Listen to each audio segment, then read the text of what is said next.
धरना पाए मेरे बड़े बुजुर्गों ने, मेरी माता बहना ने मेरा हाथ जोड़कर नमस्कार। जिस तरह उरे सारे बैठे किसानों ने एक बात का जरूर बेरा है कि भी किसान की आय का सबसे बड़ा साधन उसकी जमीन है। जब सरकार या कोई प्राइवेट कंपनी उस जमीन ने रिक्वायर करा है तो किसान के पास आमदनी का साधन कुछ नहीं रंदा। क्यों? क्योंकि ये सरकार, ये प्राइवेट कंपनी क्या कर रहा है, अपनी जमीन लेकर और एक बार में सारा पैसा दे दे। और बड़ा किसान हो रहा है, उसने न्यू नहीं बेरांदा कि इस पैसा का यूज सही तरीका तक करोगा। तो उस पैसा का वो जो प्रयोग करा है वो मकान बनाने में, गन का लाइसेंस बनाने में, कार गाड़ी खरीदने में लगे है। वो पैसा खत्म होया पाछा फिर उसकी आजीविका का जो साधन है वो खत्म हो जाए, वो सड़का पे जाए, वो भीख मांगने पर मजबूर हो जाए। तो जो सरकार है, सरकार ने जिस भी किसान की जमीन ले रहा है उसको रॉयल सिस्टम के तहत, उस किसान को रॉयल सिस्टम के तहत उस जमीन से जब तक उस किसान का वंश चल रहा है उस तक आमदनी होनी चाहिए। लेकिन आप देखने लग रहे हैं ऐसा कोई कानून नहीं है। अपनी जमीन एक के बार में रिक्वायर हो जाए, इसका उदाहरण आप दिल्ली, गुड़गांव, फरीदाबाद में देख सको हो। तो आप यहाँ आस करा कि भाई जो बड़ी बड़ी कंपनियां हैं अपनी जमीन लेवे हैं, तो जो कंपनियां में खड़ी करे हैं उसमें किसान की भी हिस्सेदारी होनी चाहिए ताकि उसका भी गुजारा चलता रहे। आप देखने लग रहे हैं कि भाई जिस तरह ये चौड़े चौड़े हाईवे लिखड़े अपनी जमीन में को लिखड़े हैं, इसका पैसा अपने तो एक के बार में दे दिया। लेकिन जो ये चौड़े चौड़े हाईवे लिख रहे हैं ये सीधे दिल्ली से लेकर अमृतसर तक, कटरा तक ये क्यों लिख रहे हैं? क्योंकि ये सीधे जाएंगे पाकिस्तान, ईरान, यूरोप तक। भाई जो व्यापारी वर्ग है वो सीधा सड़क पर व्यापार करेगा। ये जो सड़क बनाई जा रही है ये भी इनका फायदा खातर बनाई जा रही है। लेकिन आप ये सरकार तो इतनी आस करा तो यह सरकार ऐसा कोई कानून नहीं बनावेगी। क्यों? क्योंकि यह पूंजीपतियों की सरकार है। चौधरी छोटू राम ने इनके ये काले कारनामे बहुत समय पहले अपने शामिल लेकर दर्ज दिए थे। जिस तरह 1938 में पंजाब असेंबली में चौधरी छोटू राम ने मंडी बिल पेश करा, तो आज जो अपना विरोध करने लग रहे हैं पूंजीपति और पाखंडी, तो उस टाइम चौधरी छोटू राम तक बेरा क्या बोला? बोले यू चौधरी छोटू राम है नहीं, एक 1.5 लाख का किसान में करोड़पति बनाना चाहे है, एक और मंडी बिल की वजह से।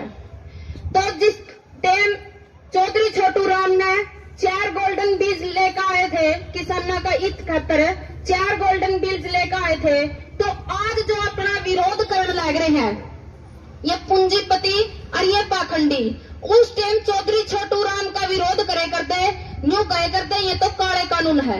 उन कानूनों ने, उन 4 गोल्डन बिल्स ने तो किसान था तो सुनारे बताया करा था, और जो ये पाखंडी है ये उसके खिलाफ नारेबाजी करा करते, मीटिंग पर मीटिंग करा करते कि ये कानून काले हैं।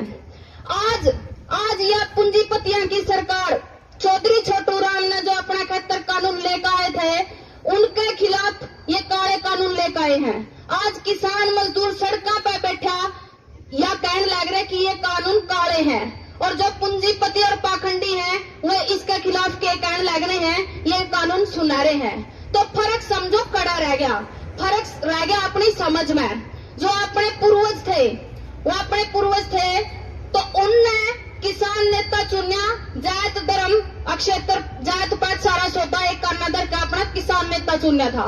लेकिन आपा नौजवान ने अपने पुरखों की एक बात नहीं माननी, क्योंकि अपने पुरख अक्सर यह बात कहे करते कि इन कच्चेदारियां तो बच कर रही हो। जिस दिन ये कच्चेदारी देश में आ गए तो देश ना आपस में लड़ाई बढ़ा देंगे और देश का नाश करेंगे, और उसका परिणाम आप आज अपना शामी है। तो अपनी समझ में अपना यू खोट होया है कि अपने धर्म का नाम पे पूंजीपतियों की जो सरकार है वो अपने चुननी है। तो जे अपन इस आंदोलन में जीतना चाहा तो जात धर्म का ऊपर उठकर अपन एक किसान बनकर एक मजदूर बनकर लड़ना पड़ेगा। जे अपन इस किसान आंदोलन की मजदूर आंदोलन की जो सफलता चाहा, अब ये पूंजीपति है, इनने चौधरी छोटू राम वर्गे नेता नहीं बख्शे तो अपन ने क्या बख्शेंगे। चौधरी छोटू राम ने तो कुड़ कोई जमीन भी अपने तो वापस दुआई थी, अपन ने तो यह अपने दौरा जमीन है सिर्फ यह बचानी है। तो अपन ने एक्का बनाकर रखना पड़ेगा, जात धर्म क्षेत्र तक ऊपर उठकर किसान मजदूरों का लड़ना पड़ेगा, यू एक्का अपन ने दिखाना पड़ेगा। दूसरी बात है भाई अपन होगा अपना देश का प्रधानमंत्री। भारत एक लोकतांत्रिक देश है और लोकतांत्रिक देश में अगर कोई भी सत्ता के पद पर है तो वो किसी पार्टी का नहीं रहता बल्कि पूरा देश का प्रधानमंत्री बन जाए। तो आज आप देखने लग रहे हैं अपना देश का प्रधानमंत्री जगह जगह रैली काट का जगह जगह जाकर वोट मांगने लग रहा है। तो आप उसने देश का प्रधानमंत्री नहीं कह सकते, एक वो पार्टी विशेष का है, वो पार्टी नए बढ़ावा देवा है। जिस तरह आप देखो आप आज सड़क पर बैठे हैं, जो लोकतंत्र में है भाई आप अपनी आवाज सुनी जावे, लेकिन अपनी तो सुनी नहीं जा रही। जो पार्टी है उसके विचारधारा को बढ़ावा दे रहे हैं। तो आप उसने देश का प्रधानमंत्री नहीं कह सकते, वो पूंजीपतियों की सरकार है। तो अपन इसका वचन का एक के माध्यम है, अंत तक अपन शांति बनाकर रखनी पड़ेगी, कोई हिंसा नहीं करनी और जात धर्म क्षेत्र का ऊपर उठकर एक किसान मजदूरों का लड़ना पड़ेगा। जे आप यू करण में सक्षम होए, आप यू करण में सफल होए तो अपनी जीत निश्चित है, उस जीत में कोई नहीं रोक सकता। किसान मजदूर एकता जिंदाबाद, किसान मजदूर एकता जिंदाबाद, लड़ेंगे लड़ेंगे लड़ेंगे लड़ेंगे। धन्यवाद।